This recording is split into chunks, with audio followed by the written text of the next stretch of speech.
Welcome to the Tuning In podcast, where we talk alignment, intuition, and our internal guidance system. We cover woo-woo topics in an approachable and practical way. I'm your host, Dana Evans of alignful.com.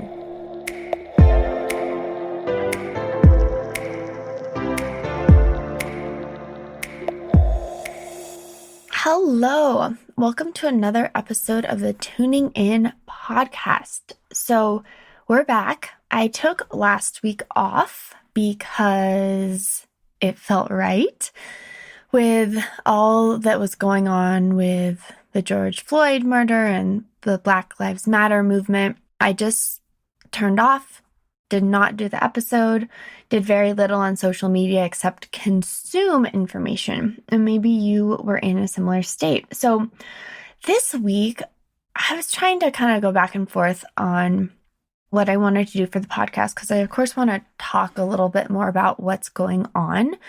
I'm also no expert, and I think all of us have been exposed to a lot of really wonderful resources. So I would generally direct you to those resources before listening to my resources, because I think we each need to find the right path and resources for self. So what I decided to do for this podcast, which is quite vulnerable, I guess, but I've been doing this weekly planning exercise with my friend and coach, Kimmy, where you basically recap the last week. You write what was good, what was not good, what would make it better, and then you kind of plan for the upcoming week. So I was doing that yesterday, and it's very cathartic, very much a journal-esque exercise. And when I was writing about what she calls the weather report, like how I'm feeling,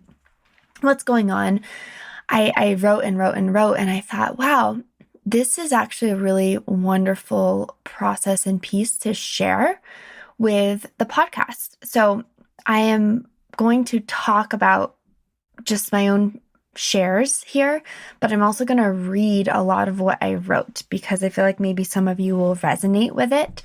And just, I'm putting myself out there. So we're all in this together. I'm a firm believer of that. We are part of the collective energy. We're so a part of the collective energy. I don't know about you all, but the past 4 days, I've been sleeping hard. And for me, that usually happens when I'm processing. You know, like a kid, when they're going through a growth spurt, they sleep a lot. And that doesn't stop necessarily when we get older. So as humans, sleep is a way for the subconscious mind to process, for our body to heal, for it to restore and rejuvenate itself. So if you've been taking in a ton of information and processing and looking in the mirror at self and your own role in all of this, you may feel tired. And I just want to put it out there. If you're feeling tired, what would it look like if you allowed yourself to rest, to really rest? Because if we look at rest through the lens of an opportunity to process and restore, why wouldn't we? Because we have to process this information. You can't process all of it cognitively. Plus, of course, a lot of what we're dealing with is it's subconscious in the first place. You know, a lot of these biases, a lot of the unconscious racism is unconscious. So if we want to address it, first we have to shine the light, shine the spotlight, look in the mirror, but then we have to let some of that unconscious processing start to happen. That's how we're able to start to change patterns, to change habits, is we first have to make them conscious, and then we have to give ourselves space and time to process. So without further ado, here's this week's episode.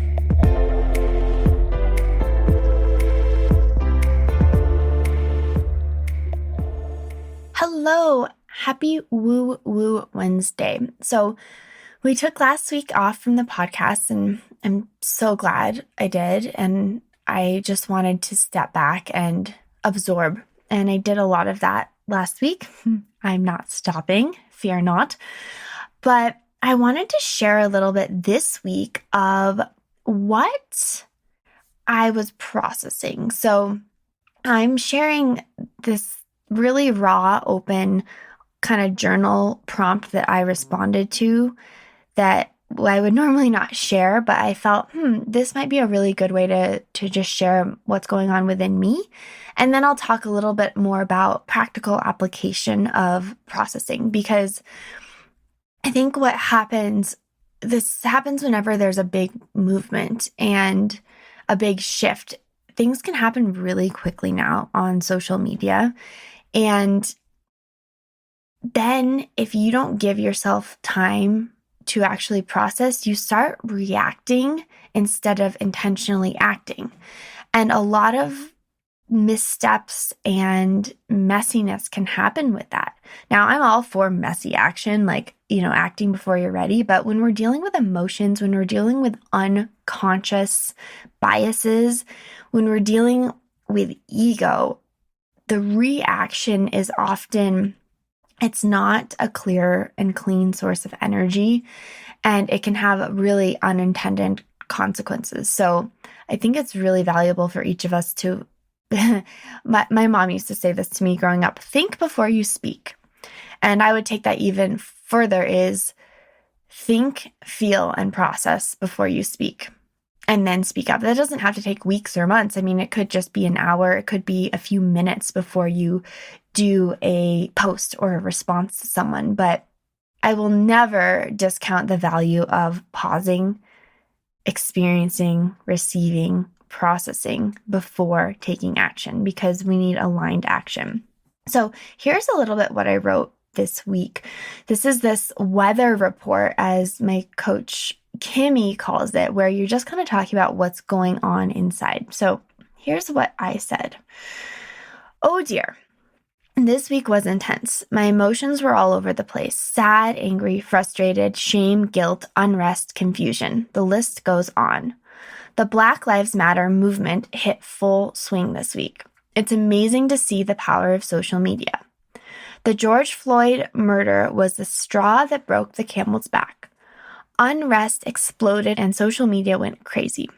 I felt horrible pressure to do the right thing, but I wasn't clear on what that was. I spiraled into shame and guilt and did very little. It was an intense week, and I just needed to let my emotions flow. Things are rapidly changing, and we need to let this unfold. We cannot force change, insight, or inspired action, but we need to be with ourselves, look at ourselves, and process what comes up, the good and the ugly. This is the only way we can evolve and be part of the revolution. I do see this as a revolution. On Sunday, I went on a hike in Rocky Mountain National Park with my family. I had no phone service and spent the whole day just being present with nature. It was incredibly restorative. I hit the reset button from all of the flaming emotions. I slept deeply and woke up with clarity, connection, and confidence on how to move forward, what my role is, what actions I am taking, and how I can show up, listen, and serve. This is an evolving conversation, and I am grateful to be a part of it and to witness the transformation of our culture and society. I am reminded of how damn important it is to first get clear on yourself. Everything else must come from reflection, emotional processing, and inner alignment. We each need to process our shit, or we end up throwing beanbags at each other. What is your role? Own that and do your work. You don't need validation, kudos, or reinforcement when you know your direction, your role, and your cause. Then you take the inspired action out of love and compassion. Okay, so that's what I wrote.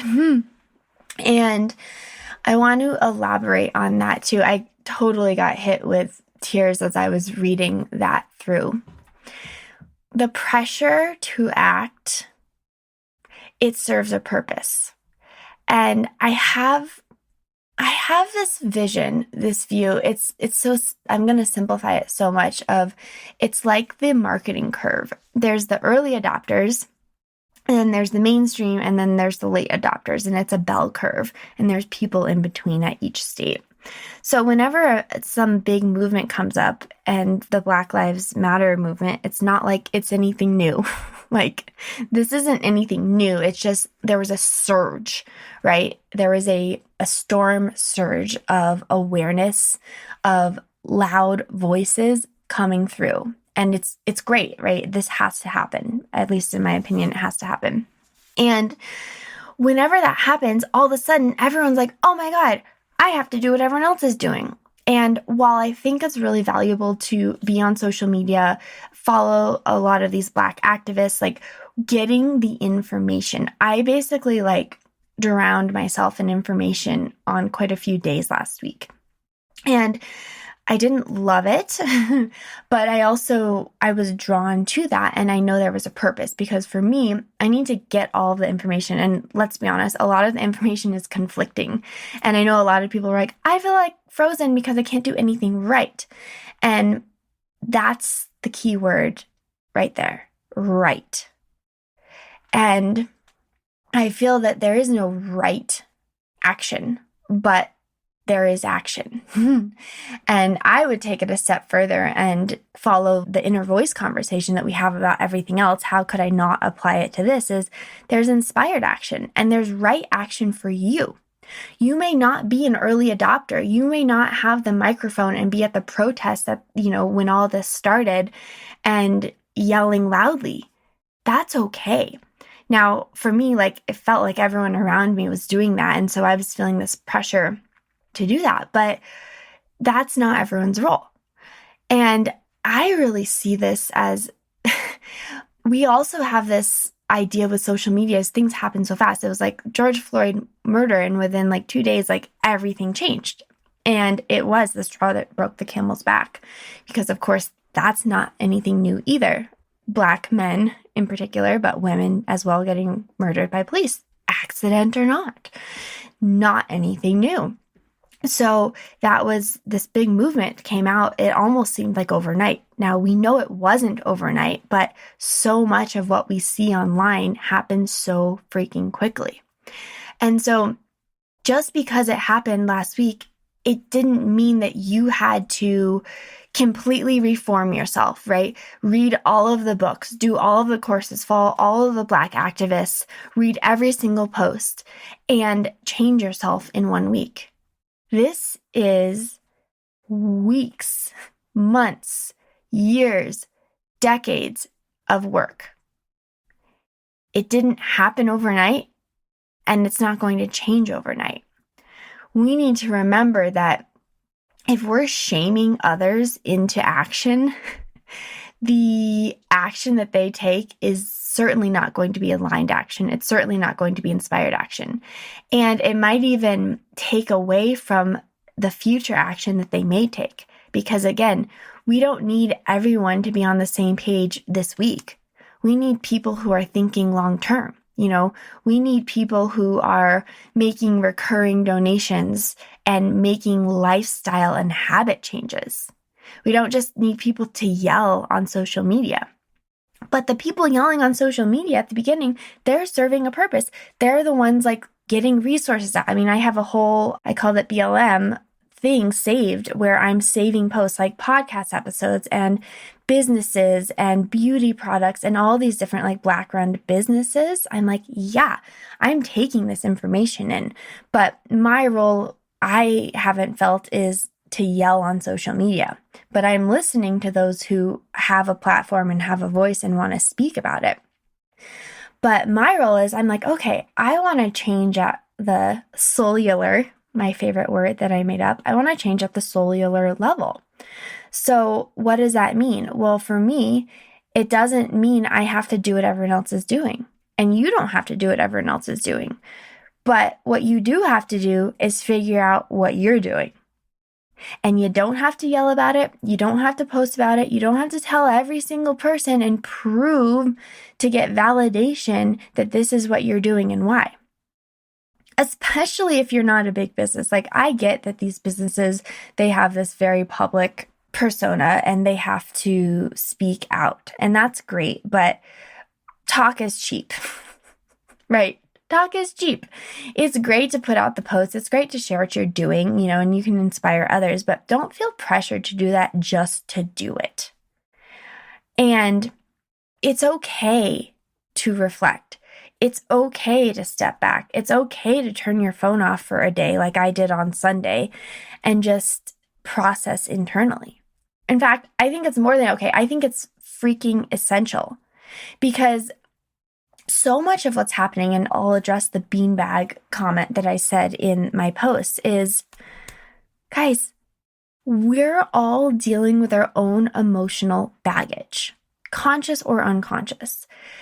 And I'm calling these bean bags, okay? So every time you don't deal with an emotion, every time you have some sort of trauma, it can manifest in the body. It gets stuck and it becomes what Jess Lively calls the bean bag, or what Michael Singer calls the thorns, or what Eckhart Tolle calls the pain body. There's a lot of different ways to talk about this, but for the sake of this conversation, I'm going to call them a beanbag. Well, then if we don't know how to process our own emotional baggage, which, let's be honest, we're not great at as a society, then those are just trigger points that we react to, okay? They are like little buttons that people can push that upset us. And what happens when our buttons are pushed is we get reactive. I mean, with Black Lives Matter, it's huge. I mean, this is freaking huge. Someone just put a giant mirror in front of people who are like, can't even admit they're wrong in an argument, okay? I'm saying people, but like this is our society. Like this is a very reactive society. So it's like if someone tells you you're wrong, the initial egoic response is like, no, I'm not. And you go on defense.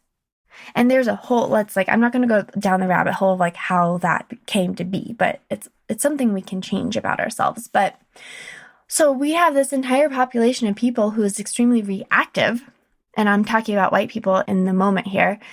And we just had a giant mirror held in front of us. And do you think people are immediately going to be like really awesome at dealing with that? No, this egoic response becomes all of these weird reactions like all lives matter, or you're being racist for wanting to shop at Black businesses and not white businesses. And there's all these weird, and I've just been watching these conversations. I mean, I'm seeing them literally everywhere. I'm like, wow, isn't that interesting how this button was pushed for this person? And instead of taking a pause, right?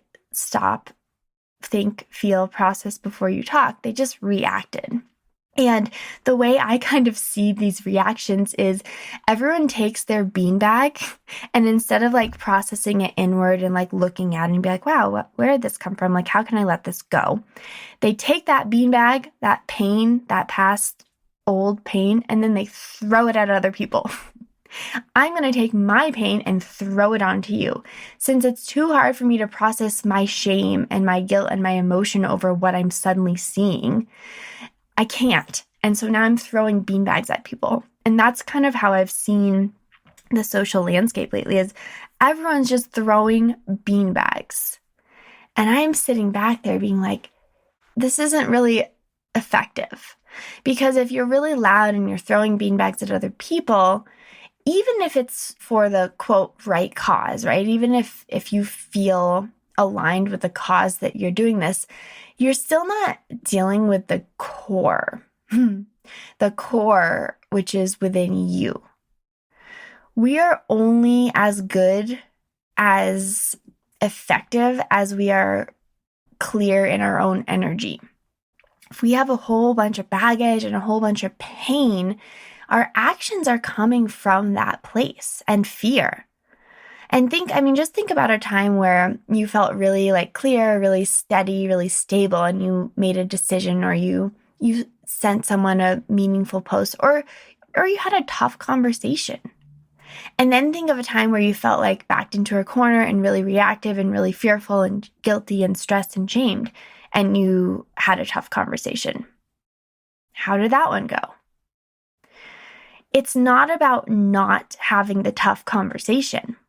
It's not about not looking in the mirror, but it's about looking inward and dealing with your stuff first before trying to change the world. And again, I think some people might be like, oh my God, well, I don't have, like, it's a privilege to be able to deal with myself. Well, I don't think it's a privilege. I think it's a necessary action that we all need to be exposed to. Because then think about how much more powerful your energy will be and your actions will be if you're aligned first, right? If you deal with some of the junk, right? You clear out some of the insights first and then you take action, right? You don't just take on what everyone else is doing and what everyone else thinks you should do, but you step back and you're like, okay, here's what I've taken in. Here's how I'm feeling. Let me process these emotions. Let me look at what's coming up. I can write about it. I can feel about it. I can journal about it.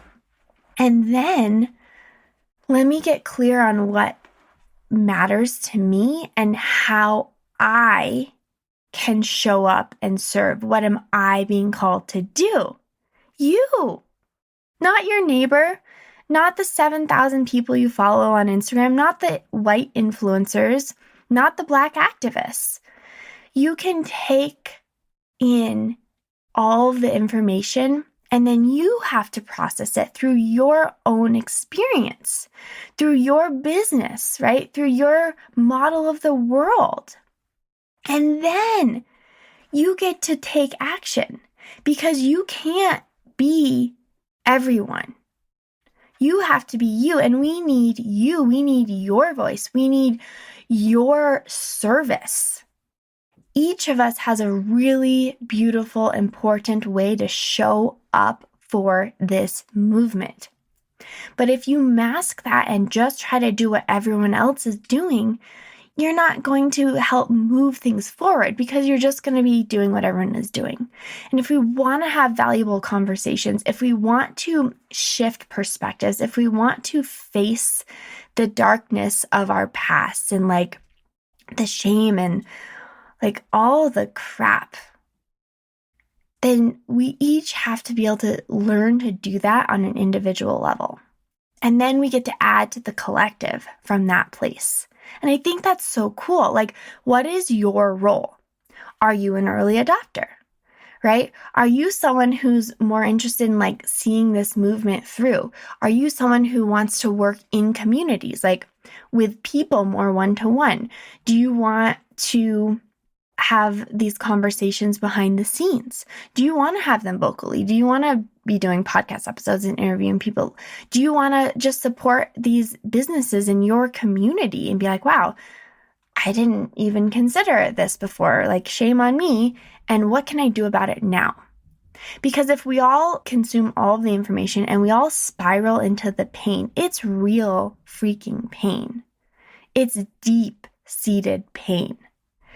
What happens if we all fall into that pain cycle and get stuck there? You cannot solve the problem from the level of the problem. We need people to rise above the pain, clear their own energy, find their own alignment, get really connected to the why and what they stand for and what they value, and then speak from that place. I did an Instagram live last Monday, and I was just reflecting, like, I'm not of service if I'm wallowing in shame and guilt. And there's been a lot of posts about that too, like that shame and guilt causes inaction. And that's not helping anyone. So like I had like a whole day where I was like spiraling.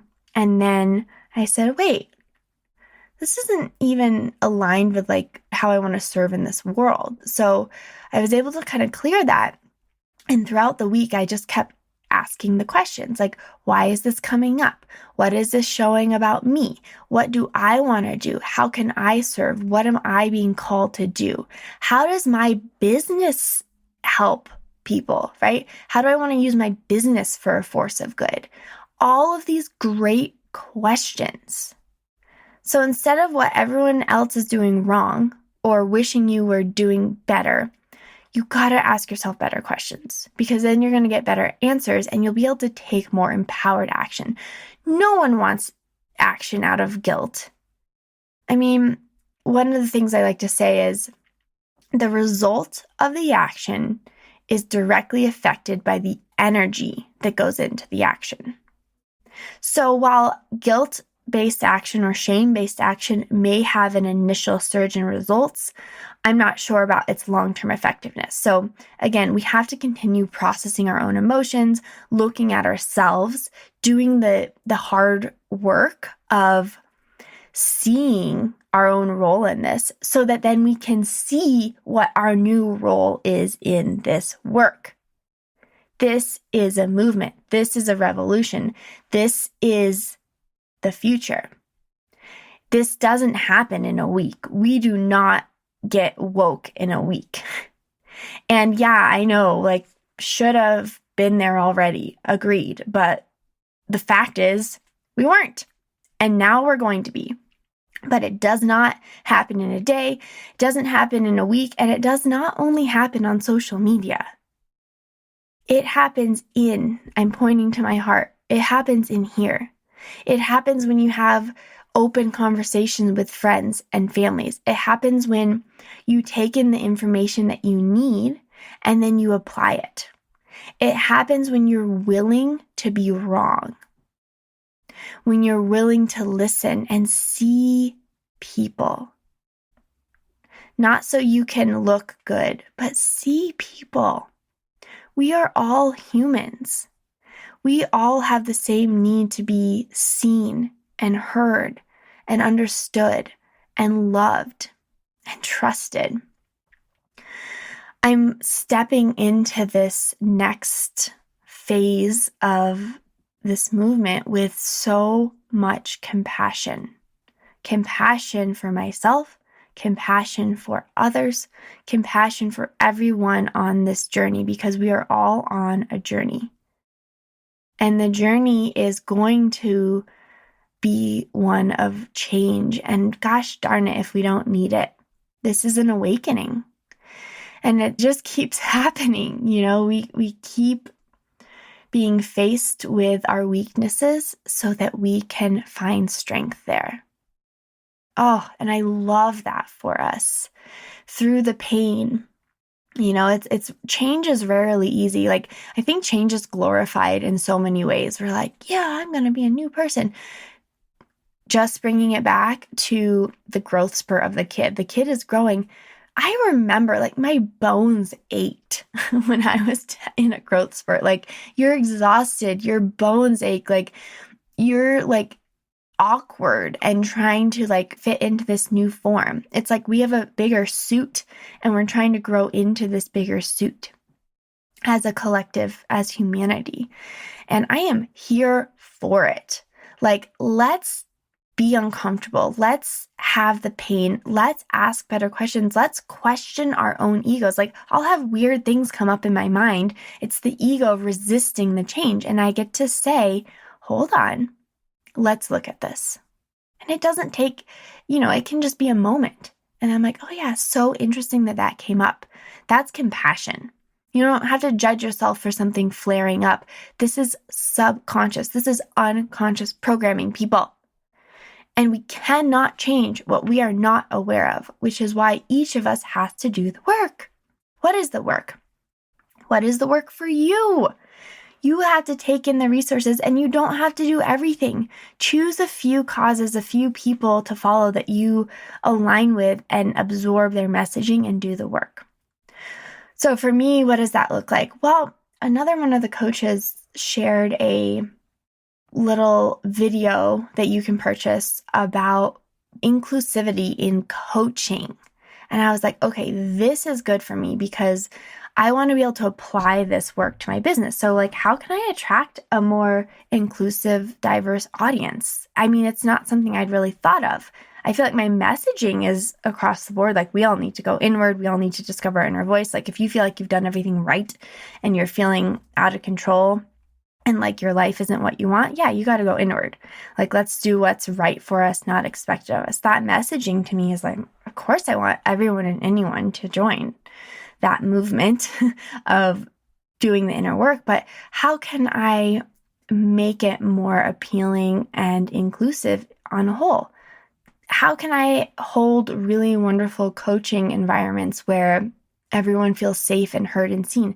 This is what I want to do. I mean, my business is coaching. Let's make it applicable for all, and the Black community in particular. And so I've started kind of looking at like the Black wellness community. Oh my God. And the beauty and the coaching community. So I get to like go down that path, right? I know Rachel Cargill, she's like huge in this. And I was actually following her before, but I wasn't in any of her programs. And she has a Patreon, like a monthly little membership where she releases a PDF and a video on a topic each month. So I joined that because I think that's a really good way. Again, we want to continue the conversation and we want to maintain our awareness so we can make long-term change. So a monthly membership, a monthly donation, if you're donating to a cause like the NAACP, are really powerful beyond just a one-time, right? Because it's not only important now. It always has been important and it always will be important, but now we're having the spotlight on this issue. So for me, I think it's more important to make long-term inner changes than short-term yelling on social media. So those are two really big things that I'm like, aligns with what I want to do. And then finally, the book, Me and White Supremacy, I'll link that in the show notes. And there's a workbook, and I'm like all for workbooks. So that's why that book was really interesting to me. And she's a Black author. So I am reading that book. And those are my 3 action steps right now. Now, of course, I've been posting and sharing some stuff on social media that aligns, like the Denver businesses that are Black owned. Oh my God, 303 Magazine has a wonderful list. And I actually did an episode on this podcast a while ago called Vote with Your Dollars. And it's something I'm very, very, very committed to. And so now I get to kind of open that up, be like, okay, I'm voting with my dollars. So what businesses am I supporting that also support the Black community? And I'm taking an active role in that. And then I have other ideas that I have some friends I'm going to talk to about, of like doing emotional beanbag release sessions for the Black community, for the white community, just trying to figure out like, where does that fit in? Since that's a big thing, is I want people to be able to process their own emotions. So I guess I'm just sharing from the perspective of each of us has our own role. And honestly, you're the only one who can figure that out. You have to find your true north. You have to figure it out so that what you're doing matters. Because if we do things just because everyone else is, the energy behind that it's just not so powerful. And I know you want to take empowered action. I know you want to make a difference. So can you give yourself a little space away from all of the input and information and the shoulds, and really look at your own values and how you want to be a part of this movement, of this revolution, based on your values, and how you want to move the conversation forward. What is your role? What is your part? And remember, it's not just this week or last week. Think big picture. How does this work into the next year, 3 years, 5 years? Like, this is lifetime, which is beautiful. It means any mistakes, any slip-ups you make now, that's okay. It's just part of the learning process. And if your values are clear and you know what you're working toward, then freaking commit to it. Speak up for it. Hold that intention and live it. And my final thought, this just kind of popped into my mind from my inner voice, is your throat chakra. So the color is blue, and a lot of people, I think, are having some trapped energy there because you have feelings and opinions and you want to speak up and share, and like whatever your beauty and healing for others is, like you want to share your voice. So I've been doing a throat chakra meditation every single night as I go to bed. And I just want to make sure that my throat is very clear and I can use my voice with purpose, with intention, with love, with compassion, and for the greater good. Thank you so much for listening and just holding space and compassion for me as I talk about my own process of this. And again, as always, share on Instagram if this resonated at Dana_Evans, or if there's someone else that you think would benefit from listening to this. And I would love to hear your experience and your stories as well. So grateful for each and every one of you. And, we're a part of something bigger. And I, for one, am grateful that I get to be here now through the pain, through the challenges, and see change happen.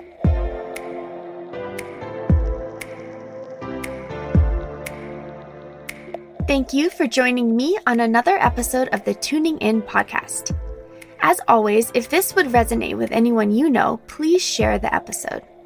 You can follow along with my journey on Instagram at Dana_Evans, or find me on my website at alignful.com.